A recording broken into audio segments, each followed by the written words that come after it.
अस्सलाम वालेकुम friends, welcome to my channel. Friends, आज हम बात करेंगे मोटर की नेम प्लेट के बारे में। मैंने एक नेम प्लेट आपको समझाने के लिए बनाई है, जिसकी मदद से आज हम उन तमाम स्टैंडर्ड्स को डिस्कस करेंगे जो एक मोटर को समझने के लिए ज़रूरी होते हैं। यह है मोटर की नेम प्लेट, जिस पर मैंने आपको समझाने के लिए सीमेंस लिख दिया है। इस पर सबसे पहले फेज़ की तादाद लिखी जाएगी, यानी ये सिंगल फेज़ है, टू फेज़ है या फिर थ्री फेज़ है, और मोटर का नाम भी मेंशन किया जाएगा। इसके बाद इस पर लिखा जाएगा SER नंबर, यानी सीरियल नंबर। सीरियल नंबर के आगे कुछ नंबर्स दर्ज होंगे, वही इसका सीरियल नंबर होगा। और इस तरह मॉड नंबर यानी मॉडल नंबर के आगे भी कुछ नंबर्स दर्ज होंगे, जो कि इसका मॉडल नंबर होगा। फ़र्ज़ करें आपके पास मोटर जो कि अंडर वारंटी है और ख़राब हो चुकी है, या फिर आप इस तरह की एक और नई मोटर मंगवाना चाहते हैं, तो आप मैन्युफैक्चरर यानी सीमेंस कंपनी को कॉल करके सीरियल नंबर और मॉडल नंबर बताकर सेम मोटर परचेज कर सकते हैं। इसके बाद आता है वोल्ट्स। वोल्ट जो कि बरकी दबाव की इकाई है और करंट के बहाव में मदद फराहम करता है। यहाँ पर यह मेंशन किया जाएगा कि मोटर के टर्मिनल्स पर कितने वोल्ट सप्लाई दी जाए, मसलन 110 वोल्ट, 220 वोल्ट या 380 वोल्ट। इसके बाद आता है पावर रेटिंग्स, यानी ये मोटर कितने किलोवाट या कितने एचपी की है। अगर 746 वाट्स हों तो 1 एचपी कहलाता है, और अगर 1000 वाट्स हों तो 1 किलोवाट कहलाता है। ये मोटर की शाफ्ट आउट पावर होती है, जिसको मोटर की नेम प्लेट पर लाजमी मेंशन किया जाता है। मसलन अगर 37 किलोवाट लिखा है, तो इसे एचपी में कन्वर्ट करने के लिए 1.34 से मल्टीप्लाई करेंगे तो हमें एचपी मिल जाएंगे, जो कि तकरीबन 50 एचपी बनते हैं। इसके बाद आता है amps. Amps mean Ampere's. Ampere current की इकाई है, लिहाजा एम्प्स के सामने मोटर का फुल लोड करंट लिखा जाता है। इसके बाद आता है आरपीएम, जिसका फुल फॉर्म रेवोल्यूशन पर मिनट है, यानी किसी भी मोटर का रोटर एक मिनट में जितनी बार रोटेट होगा वो उसके आरपीएम कहलाएंगे। अगर मोटर का रोटर एक मिनट में 1400 बार रोटेट होता है, तो इसका मतलब है कि उस मोटर के आरपीएम 1400 हैं। मोटर की स्पीड का तल्लुक पोल और फ्रीक्वेंसी से होता है। जिस तरह पोल्स की तादाद बढ़ती जाएगी, तो मोटर के आरपीएम की तादाद उसी तरह कम होती जाएगी। लेकिन अगर फ्रीक्वेंसी बढ़ेगी तो स्पीड भी बढ़ेगी, लिहाजा आरपीएम के आगे मोटर के आरपीएम मेंशन किए जाते हैं। किसी भी मोटर के आरपीएम मेजर करने के लिए हमेशा टैकोमीटर का इस्तेमाल किया जाता है। अब बात करते हैं पोल्स की। किसी भी मोटर को चलाने के लिए स्टेटर की वाइंडिंग में पोल्स का होना बहुत ज़रूरी होता है। पोल्स की तादाद हमेशा जुफ्त में होती है, मसलन 2 पोल्स, 4 पोल्स, 6 पोल्स या 8 पोल्स।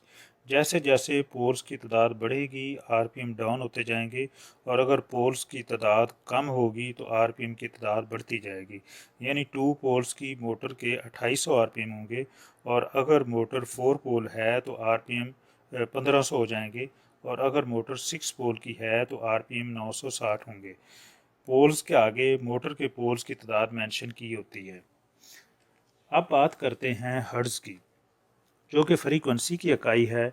इलेक्ट्रिकल सर्किट में एसी साइन वेव अपना सर्कल 50 या 60 साइकिल्स पर सेकंड में पूरा करती है। अगर एक सेकंड में साइकिल्स की तादाद 50 है तो फ्रीक्वेंसी 50 Hz होगी, और अगर 60 साइकिल्स पर सेकंड है तो फ्रीक्वेंसी 60 Hz होगी। अब बात करते हैं आईपी कोड्स की, जिसका फुल फॉर्म इंग्रेस प्रोटेक्शन है। किसी भी इलेक्ट्रिकल या इलेक्ट्रॉनिक्स आइटम में आईपी कोड्स हमेशा दो हिस्सों में लिखे जाते हैं, जिनमें हर एक का अलग अलग मतलब होता है। First digit solid safety condition को ज़ाहिर करता है, जबकि second digit liquid safety condition को ज़ाहिर करता है। Motors, mobile phones, LCD TV वगैरह में सॉलिड और लिक्विड सेफ्टी प्रोटेक्शन को मेंशन करने के लिए आईपी कोड्स लिखे जाते हैं। बिलफर्ज अगर किसी मोटर की नेम प्लेट पर IP67 लिखा है, तो इसमें फर्स्ट डिजिट 6, जिसका मतलब है कि हमारी मोटर डस्ट वगैरह से मुकम्मल तौर पर सेव है, और सेकंड डिजिट 7, जिसका मतलब है कि पानी में डूबने के असरात से भी महफूज है। टेस्ट के लिए 1 मीटर पानी की गहराई में 30 मिनट तक रखा जा सकता है, लेकिन हमारी motor full liquid safety condition में है। अब बात करते हैं इंसुलेशन क्लास की। फ्रेंड्स, आप जानते हैं कि बहुत से ऐसे ऑर्गेनाइजेशंस हैं जिनके स्टैंडर्ड्स को फॉलो करके इलेक्ट्रिकल इक्विपमेंट्स बनाए जाते हैं, जिनमें से दो बहुत मशहूर हैं। फर्स्ट नेमा डिज़ाइन, सेकंड आईईसी स्टैंडर्ड्स। नेमा जो कि फुल फॉर्म है नेशनल इलेक्ट्रिकल मैन्युफैक्चरर एसोसिएशन, जो कि एक अमेरिकन ऑर्गेनाइजेशन है, और सेकंड आईईसी जिसका full form international electrotechnical commission है, जो कि एक यूरोपियन ऑर्गेनाइजेशन है। किसी भी मोटर या ट्रांसफार्मर को अगर मुकर्रर करदा टेम्परेचर के मुताबिक चलाया जाए तो 20 ईयर्स तक वाइंडिंग इंसुलेशन की वारंटी होती है, और अगर ओवर टेम्परेचर चलाया जाए तो वाइंडिंग इंसुलेशन जल्दी ख़राब हो सकती है। नेमा डिज़ाइन और आईईसी स्टैंडर्ड्स के मुताबिक हमने एक टेम्परेचर चार्ट बनाया हुआ है। इस चार्ट में नेमा डिज़ाइन और आईईसी स्टैंडर्ड्स के टेम्परेचर लिमिट्स को दिखाया गया है। अगर नेम प्लेट पर आईईसी वाई लिखा है तो इसका मतलब है टेम्परेचर 90 डिग्री सेंटीग्रेड से क्रॉस नहीं होना चाहिए, और नेमा डिज़ाइन में ये कंडीशन नहीं है। सैंकड़ में नेमा डिज़ाइन और आईईसी दोनों में ए लिखा है, तो इसका मतलब है कि टेम्परेचर 150 डिग्री सेंटीग्रेड से ज़्यादा नहीं होना चाहिए, वरना वाइंडिंग बर्न हो जाएगी। अब बात करते हैं ड्यूटी साइकिल की, जिसका मतलब है कि मोटर कंटिन्यू ऑन लोड कितनी देर तक चल सकती है। ड्यूटी साइकिल्स को मेंशन करने के लिए आईईसी ने कुछ स्टैंडर्ड्स बनाए हैं, जो कि S1 से लेकर S10 तक हैं, और हर एक स्टैंडर्ड का मतलब मुख्तलफ होता है। मसलन अगर नेम प्लेट पर S1 लिखा है तो इसका मतलब ये है कि ये मोटर कांस्टेंट लोड पर कंटिन्यू चल सकती है, और अगर S2 लिखा है तो इसका मतलब है कि ये मोटर कांस्टेंट लोड पर ज़्यादा देर तक नहीं चल सकती, यानी वक्फे वक्फे से इसे चलाया जा सकता है। तो इस तरह हर एक स्टैंडर्ड्स का मतलब मुख्तलफ होता है। इन स्टैंडर्ड्स पर अलग से एक वीडियो बनाई जाएगी। अब एम्बिएंट टेम्परेचर पर बात करते हैं, यानी जहां इस मोटर को चलाना है उस एरिया का टेम्परेचर कितना होना चाहिए। इससे मोटर की लाइफ अच्छी होगी और आउटपुट एफिशिएंसी भी बेहतर होगी। एम्बिएंट टेम्परेचर 40 डिग्री सेंटीग्रेड भी हो सकता है, 50 डिग्री सेंटीग्रेड भी हो सकता है, या फिर 45 डिग्री सेंटीग्रेड भी। ये मैन्युफैक्चरर पर डिपेंड है कि वो जितना रिकमेंड करता है। इसके बाद आता है फुल लोड एफिशिएंसी। इसे हमेशा फ़ीसद में ज़ाहिर किया जाता है। मसलन अगर फुल लोड एफिशिएंसी 92% है तो इसका मतलब है कि अगर मोटर को 100% इलेक्ट्रिकल एनर्जी दी जाए तो ये 92% मैकेनिकल एनर्जी देगी, यानी 8% लॉसेस होंगे। इसके बाद आता है सर्विस फैक्टर, जिसका मतलब है कि मोटर को उसकी रेटिंग के अलावा और कितना ओवरलोड किया जा सकता है।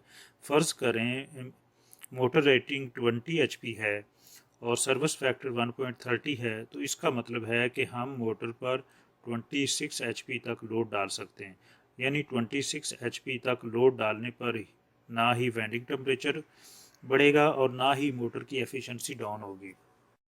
लेकिन अगर मोटर पर सर्विस फैक्टर नहीं है तो इसका मतलब सर्विस फैक्टर 1 तस्वर किया जाता है। अब बात करते हैं नेमा डिज़ाइन की, यानी नेमा मोटर डिज़ाइन। इसके 4 फैक्टर्स होते हैं, A B C D, और हर एक क्लास का अलग अलग मतलब होता है। मसलन नेमा डिज़ाइन A, इसका मतलब है कि इसमें फुल लोड स्लिप 5% है, starting current medium to high है, और लॉक्ड रूटर करंट टार्क जो है नॉर्मल है, और ब्रेक डाउन टार्क वो भी नॉर्मल है। और इस मोटर को मल्टीपर्पज़ के लिए इस्तेमाल किया जा सकता है, मसलन मैकेनिकल टूल्स, फैंस या सेंट्रीफ्यूगल पंप्स के लिए। नेमा स्टैंडर्ड्स की लिस्ट आप देख रहे हैं, जिसका स्क्रीनशॉट लेकर आप सेव भी कर सकते हैं।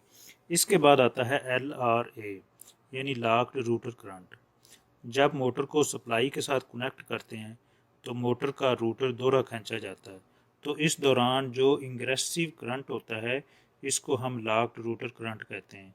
इस तरह एक लफ्ज़ ENCL लिखा होता है, जिसका फुल फॉर्म एनक्लूजर है। जिस तरह IP रेटिंग्स एक अमेरिकन स्टैंडर्ड है, इसी तरह एनक्लूजर्स भी एक यूरोपियन स्टैंडर्ड है। मोटर सेफ्टीज़ में बहुत सी टाइप्स के एनक्लूजर इस्तेमाल होते हैं, जिनका फुल फॉर्म और शॉर्ट फॉर्म आप इस तस्वीर में देख रहे हैं। मसलन फ़र्स्ट में OPD लिखा है, यानी ओपन ड्रिप प्रूफ। इस तरह आप बाकी सब को भी रीड कर सकते हैं। अब बात करते हैं बैरिंग साइज़ की। मोस्टली नेम प्लेट्स पर मोटर का बैरिंग साइज़ भी बताया होता है। मोटर की जिस साइड पर शाफ्ट होती है इस साइड को ड्राइव एंड कहा जाता है और शॉर्ट फॉर्म में इसे DE लिखा होता है। और अपोजिट साइड को अपोजिट ड्राइव एंड कहा जाता है, यानी अपोजिट ड्राइव एंड। दोनों के आगे इन साइड्स के बैरिंग साइज लिखे होते हैं। ज़्यादातर मोटर में ड्राइव एंड और अपोजिट ड्राइव एंड दोनों बैरिंग्स का साइज सेम ही होता है। नेम प्लेट पर WTP लिखा होता है जिसका फुल फॉर्म वेट है, यानी इस मोटर का कुल वेट कितना है। नेम प्लेट के आखिर में मेड इन यानी कंट्री नेम और किस साल में बनी वो भी रिकमेंड किया होता है। जो चीज़ें हमने यहाँ डिस्कस की हैं मोटर की नेम प्लेट में, ये चीज़ें लाजमी मेंशन की होती हैं। उम्मीद है आपको ये वीडियो पसंद आई होगी। ऐसी ही और इन्फॉर्मेटिव वीडियोस के लिए आप मेरे इस चैनल को सब्सक्राइब करें, लाइक एंड शेयर करें।